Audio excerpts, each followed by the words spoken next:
Welcome back to the Barrel Zone. Monday morning, we are up bright and early. We have an 8 game card for Monday.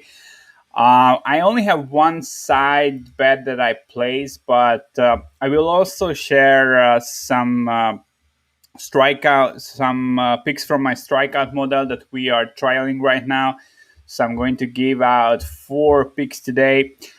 So let's start with the side I really want to discuss. But before that, if you want to tear my plays, you know where to go. Patreon.com/the barrel zone. The signups are open for August. I think this is going to be a pretty good month with no basketball, only baseball, focusing on only one thing.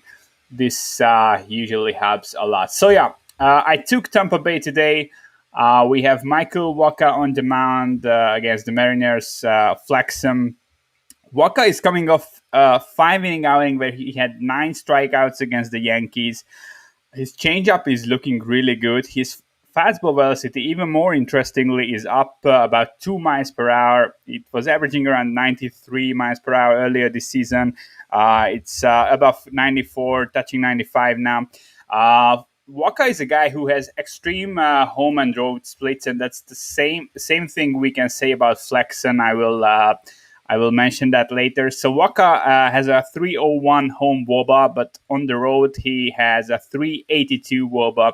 In his last 5 home starts, he gave up a combined 5 earned runs. So his swinging strike rate has been up considerably lately since the changeup and fastball improvements. He had around 16 and 17% swinging strike rates in 3 of his last 5 starts, and he had one with 12% swinging strike rate. So yeah, he's missing more bats than before for sure. The only red flag in Waka's profile is really the hard hit rate, 39% hard contact. It's not ideal, but the Mariners are not a team that's really hitting for power. 157 ISO. They are also pretty subpar against righties, 92 WRC plus 298 WOBA against righties. So yeah, I really like Waka here. As for Chris Flexen, he's coming off an outing. He gave up 7 earned runs in just 4 innings on 9 hits. He had 3 strikeouts and just 2 whiffs against Houston. He's simply not missing enough bats. He has an 84% contact rate and just an 8% swinging strike rate. That's not good against the Rays. The Rays are a relatively high strikeout team, but if you cannot strike them out, they will hurt you. 110 WRC plus against righties, 324 WOBA in the split, 190 ISO as a team. And for Flexen splits that I mentioned before, so he has a 269 home WOBA, but a 382 WOBA on the road. So yeah, I think this is a great spot to back Waka, who is really comfortable at home, fade Flexen, who is not comfortable on the road. Waka is really trending in the right direction, in my opinion. This race team is really at trouble. They have about a 150 runs better base runs differential than Seattle. Obviously, I really want to fade Mariners in the second half of the season. They have a 23-10 record in one-run games. That's not sustainable. The bullpen has been okay, but it's a bit of smoke and mirrors. They have some regression signs as well. I just really like the Rays. I think they should be closer to minus 160. So anything around minus 150 you can see on the board right now is a bet for me. Right, we'll just run through the 3 games that are off the board. I'll just a few words on these. So we don't have a starter for the Marlins. I tried to find any info, but I couldn't. Some people said this could be Jesus Lizard, who they traded for recently, but he will have his first start in the minors on Tuesday, so we don't know who will start for the Marlins, but I'm guessing we will get something like plus 120 or 30 on them, and that's not something I really want to risk.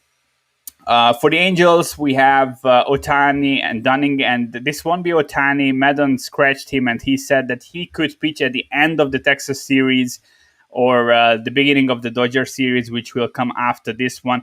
At this point, we are expecting Suarez to pitch for the Angels. My line with Suarez going up against Dunning would be Angels minus 113.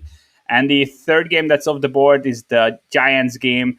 Disclafani and Widener. Disclafani got hit around again by the Dodgers, but I mean, He has been pretty consistent when he's not facing LA, where he got really carved up. I think he started like 5 times against them already this season. I make the Giants here minus 160 road favorites. I think that's kind of fair. We will get the line in that range. I'm not expecting to see any value. So from a side perspective, it's likely only Tampa Bay for me. As I said, I really like the matchup and everything. As for the strikeouts, so I'm trialing a strikeout model right now. I have 3 bets logged in. My 2 stronger picks today are Lopez from Baltimore, under 4.5 strikeouts. That's minus 127 on Pinnacle right now. So under 4.5 strikeouts. My model makes it 3.1. So it's a pretty big edge. Another big edge, it's a really juicy line, but I had to go in, is Wilson from Pittsburgh, under 4.5 strikeouts, minus 166 on Pinnacle. I make it 2.8. So it's just a really big edge for me. And one lean, it's not a strong edge from a numbers perspective, but I really like the spot. Heaney making his, I believe, first start for the Angels for the Yankees after he was traded by the Angels. So Heaney under 6.5 strikeouts is minus 103 on Pinnacle. I make it 5.8, but this will be his first start with New York. I don't think they will push him too deep into the game. With all the trade and travel, etc., this could be a game, in my opinion, where he won't go as deep, and I don't think that's kind of factored in this strikeout total. So I took Heaney under 6.5 strikeouts as well. All right, that's it for today. Thanks for tuning in. I will be back on Tuesday. Good luck with your wagers, and if you want to take mine, you know where to go. Patreon.com/the bettors. All right, peace out.